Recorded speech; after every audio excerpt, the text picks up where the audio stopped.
तहव्वुर राणा की एक्स्ट्राडिशन का रास्ता साफ हो गया है। तो आपको क्या लगता है भारत में कौन कौन सी ऐसी जमात है जिसको मिर्ची लगेगी? क्योंकि वो तो पाकिस्तानी आर्मी में रह चुका है, वो तो बहुत सारे लोगों की पोल पट्टी खोल सकता है, वो तो बता सकता है कि क्या भारत में भी कुछ लोग ऐसे थे जिन्होंने उस हमले को एक तरह से होने दिया, या जिनको पहले से पता था? देखिए, मुझे आपको कहीं जाने की जरूरत नहीं है। 1989 में जो मुंबई के कमिश्नर थे, म्युनिसिपल कमिश्नर J.R. खैरनार, उन्होंने बहुत ही शॉकिंग क्लेम्स किए थे। तब उन्होंने महाराष्ट्र के एक बड़े नेता को डायरेक्ट बात की थी कि उनकी सांठगांठ है दाऊद इब्राहिम के साथ। ठीक है, आपको मालूम है उनका हैशर क्या हुआ बाद में। ठीक है, तो वो कोई बड़ी बात नहीं है। ऐसा नहीं है कि सबको मालूम नहीं है, बॉम्बे में सबको सब कुछ मालूम है, बस कोई बोलना नहीं चाहता। बस अब बात आएगी कि ये जब आदमी आएगा, जब इस ये अपनी ये अपनी जब बातें बोलेगा, वो प्रूफ को ऐड करेगा। तो जितने भी लोग हैं जो आईएसआई के हैंडलर्स रहे हैं और जहाँ पे बॉम्बे मुंबई अंडरवर्ल्ड के साथ काम कर रहे हैं, सबको प्रॉब्लम आएगा। आप ये देख लीजिए कि 1993 ब्लास्ट भी हुआ था। उसके बाद आपने देखा है कि मेमन ब्रदर्स और दाऊद इब्राहिम भाग गए थे। ठीक है, तो कहीं ना कहीं ऐसा नहीं है कि सिर्फ आईएसआई का इसमें हाथ है, इसमें कहीं ना कहीं मुंबई अंडरवर्ल्ड का भी हाथ है। और जो भी लोग इनके साथ कनेक्टेड है, आज उनका उतना पावर नहीं रह गया क्योंकि मल्टीपल पावर सेंटर्स निकल बॉम्बे में आ चुके हैं। बट डेफिनेटली पुराने गुर्दे उखड़ेंगे तो उनके जो रिमेनिंग जो है वो सब खत्म हो जाएंगे। तो सर्टेनली इसके आने से फायदा होगा। और आप ये भी देख लीजिए ना, ट्रम्प की ताजपोशी के एक दिन बाद ये जजमेंट आया और उसने इतनी रिट फाइल की, तो इस बार तो क्लियर कट बोल दिया कि इनको भेज देंगे। बट आप ये देख लीजिए अंजू जी, डेविड कोलमन हेड्डी, जो दाऊद गिलानी है उसका रियल नाम, उसको एक्स्ट्राडाइट नहीं किया है क्योंकि वो तो आपने ये सीआईए देखा का है। एजेंट, उसको तो सीआईए का एजेंट कहा जाता है ना सर? हाँ, वो सीआईए और आईएसआई का डबल एजेंट बताते हैं। और ये लोग ट्राई कर रहे थे, ये लोग ऑलरेडी 2008-9 में अक्यूज थे। बट ये 2011 में they were planning to hit Danish newspaper, क्योंकि वहां पे कुछ कंट्रोवर्शियल उन्होंने प्रिंट कर दिया था। जब ये बॉर्डर पार कर रहे थे तब इनको पकड़ा गया। और पकड़े जाने के बाद इन्होंने डेविड कोलमैन हेड्डी ने अपने गुनाह कबूल भी कर लिए थे। फिर मेरे ख्याल से उधर एक डील हुई है, इनको इम्यूनिटी मिली है कि इनको एक्स्ट्राडाइट नहीं किया जाएगा इंडिया, पाकिस्तान और डेनमार्क। और राणा बहुत बड़ा केस लड़ता जा रहा था और उसको मेरे हिसाब से अब वो एक्सपेंडेबल है। अब उसको सीआईए की उसको जरूरत नहीं है, तो बोले कि इसको भेज दो, हमारा भी काम इजी हो जाता है। और लगता है कि इस बार आ जाएगा। इस बार आ जाएगा तो पाकिस्तान के लिए तो बहुत बड़ा संकट है ना सर। और फिर उस जमात के लिए हमारे देश में उस वक्त जो यूपीए की सरकार थी, आप याद कीजिए, उन्होंने तो एकदम से क्लीन चिट दे दिया था पाकिस्तान को। तो फिर उन लोगों देखिए की भी दिक्कतें बढ़ेंगी ना सर। देखिए सबकी मुश्किलें तो बढ़ेगी, सबको मालूम पड़ेगा क्योंकि गड़े मुर्दे उखड़ेंगे। और इस समय जिस हिसाब से बीजेपी को प्रचंड बहुमत मिला है, और इस टाइम पे अगर ये चीज होती है तो एक तरह से आपने देखा है कि बॉम्बे और महाराष्ट्र की पॉलिटिक्स में बहुत बड़ा चेंज आने वाला है। इसमें वो एक्सपोज भी होंगे और लोगों को याद होगा। देखिए एक चीज समझ लीजिए, बॉम्बे ने बहुत सारे बॉम्ब ब्लास्ट सहे हैं, पर दिस 1993 और 2008 बहुत डेडली है। और 2008 इसके लिए डेडली है क्योंकि वो सारे वर्ल्ड ने देखा है। इसके अंदर उन्होंने आइकॉनिक जो टाटा का जो होटल है, ताज होटल, उसको टारगेट किया है। उसमें कम से कम अमेरिकन भी मरे थे, उसमें इसराइलीज भी मरे थे, जर्मन भी मरे थे। इट वॉज मल्टी, मतलब सब लोगों को टारगेट किया गया, जो बॉम्बे के एलिट को टारगेट किया गया। तो आप समझ लीजिए, रोड पे चलते लोग को तो जब मरते हैं तो गवर्नमेंट इतना नहीं देखता, but when the elites are targeted तब उनको समझ में आता है। और Bombay being the financial capital, वहां पे एक टेरर फैलाने की इन्होंने साजिश की थी। और आपको मालूम है 2008 में फाइनेंशियल क्राइसिस भी आया था, तो भारत की इकोनॉमी को डिस्टेबलाइज करने के लिए भी एक तरह से ये अटैक किया गया था। पर सर, ये जो आतंकवादी हमला था, इसमें एक चीज और थी। भगवा आतंकवाद के साथ इसको जोड़ा गया था, सैफरन टेररिज्म।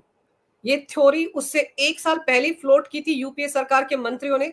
और इस आतंकवादी हमले पर तो आपको याद होगा, एक किताब तक लिख दी गई थी कि आरएसएस की साजिश था ये आतंकवादी हमला।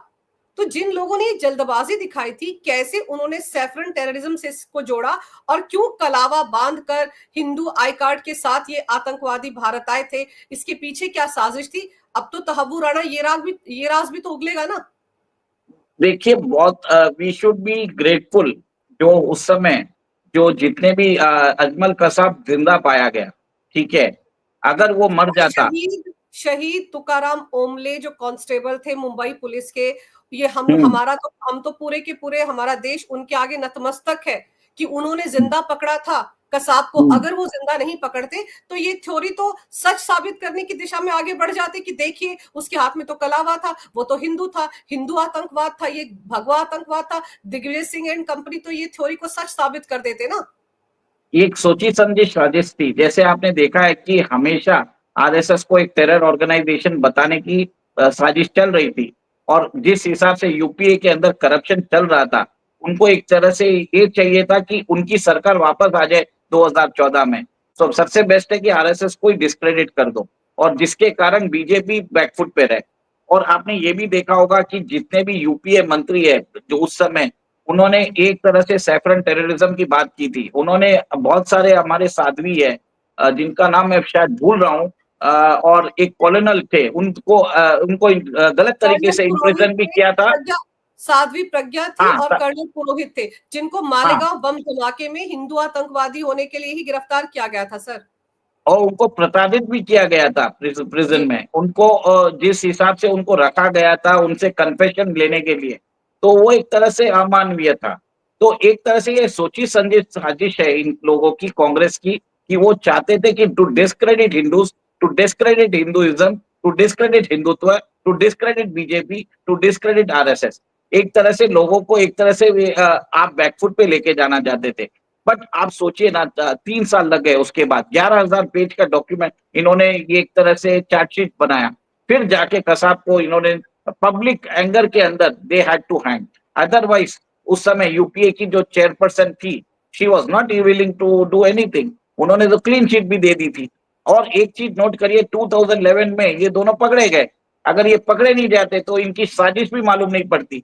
और जिस हिसाब से सैटेलाइट फोन यूज किए गए, और जिस हिसाब से बाहर के मीडिया पर्सन, बाहर के इंटेलिजेंस ने जब इस मामले को उजागर किया, तब इस केस का लॉजिकल कंक्लूजन आया।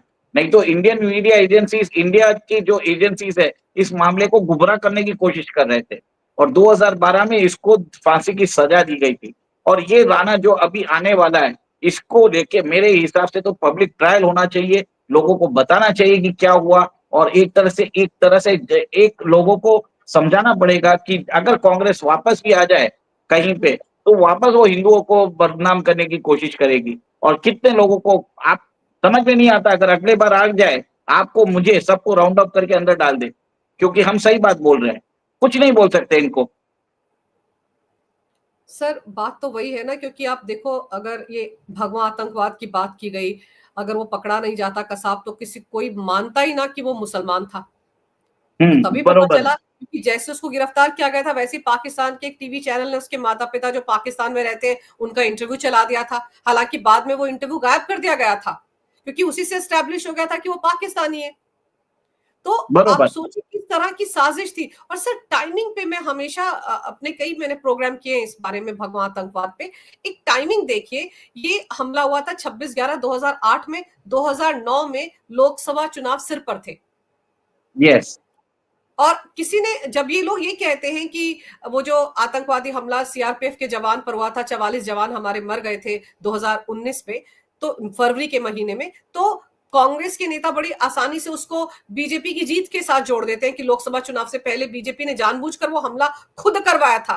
ये आरोप बीजेपी पर लगाते हैं कांग्रेस पार्टी के लोग। लेकिन कोई उनसे ये नहीं पूछता कि 2008 में मुंबई में आतंकवादी हमला क्या कांग्रेस ने 2009 के लोकसभा चुनाव में फायदा पाने के लिए करवाया था? देखिए, आपको समझना पड़ेगा, डेविड कोलमैन हेडली, जिसका नाम दाऊद गिलानी है, वो बॉम्बे में आके रहा, ठीक है? और उसने वहां पे बहुत सारे सेलिब्रिटीज से दोस्ती भी की। एक फेमस जो डायरेक्टर है, उनके बेटे को बोल दिया था कि उस दिन आप वो साउथ मुंबई मत जाइए, ठीक है? राहुल भट्ट। और यहाँ राहुल राहुल भट्ट को, महेश भट्ट के हाँ बेटे। राहुल भट्ट, हाँ महेश भट्ट के बेटे को बोल दिया था। अगर आप समझ लीजिए जिस हिसाब से उसको एक्सेस मिला, क्योंकि ये जो आदमी आता था, ये अपने आप को बताता था कि मैं यहाँ पे इमिग्रेशन कंसल्टेंट हूँ, I am trying to open a एक तरह से सिक्योरिटी एजेंसी मैं खोलने की कोशिश कर रहा हूँ। तो people were getting swayed by his thing, जिसने कनेक्शंस बनाए। और कनेक्शंस के साथ एक्सेस भी मिला और सब चीज एक्सेस उसको इतनी जल्दी कैसे मिल गया? How he could go into the sea, जाके उन्होंने कोऑर्डिनेट्स कैसे ले लिए? कहीं ना कहीं तो कुछ वहां की लोकल कहीं ना कहीं सिस्टम ने उसको हेल्प किया ही है।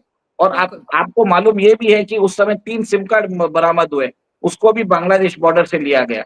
तो एक सोची समझी साजिश थी जिसके कारण वापस बीजेपी 2009 के इलेक्शन न जीत सके, उसको बैकफुट पे रखा जाए। ये तो गनीमत है कि आप उसको पकड़ा गया, नहीं तो हम पता भी नहीं लगा पाते, हमको मालूम भी नहीं पड़ता। और ये अगर 2011 में ये दोनों पकड़े नहीं जाते, डेविड कॉलमैन हेडली और राणा, तो हमें इनका पूरी चीज मालूम ही नहीं पड़ती। कांग्रेस तो इस मैटर को दबा ही देती और 2012 में तक वो इसको कसाब को एक तरह से निर्दोष साबित करके पाकिस्तान भेज देते और पूरा पूरा इल्जाम ये बीजेपी पे लगा देते। हाँ, कोई कसर तो छोड़ी नहीं थी सर। आप देखिए ना, बराक ओबामा ने किताब लिखी थी जो इन हमलों के करीब करीब 8-10 साल बाद, उसमें भी तो लिखा था कि उन्होंने तो खुद पूछा था डॉक्टर मनमोहन सिंह से कि उन्होंने पाकिस्तान पर उस वक्त कोई एक्शन क्यों नहीं लिया। तो कहा यह गया कि सोनिया गांधी नहीं चाहती थी, क्योंकि उनको लग रहा था कि अगर वो ऐसा करेंगी तो ऐसा ना हो कि देश में जो मुस्लिम जमात है वो कांग्रेस से दूर चली जाए और 2009 के लोकसभा चुनाव में कांग्रेस हार जाए। इस हार के डर के मारे, मुस्लिम तुष्टिकरण की राजनीति के चलते कोई एक्शन पाकिस्तान के खिलाफ नहीं लिया गया था। ये बराक ओबामा अपनी किताब में लिख रहे हैं।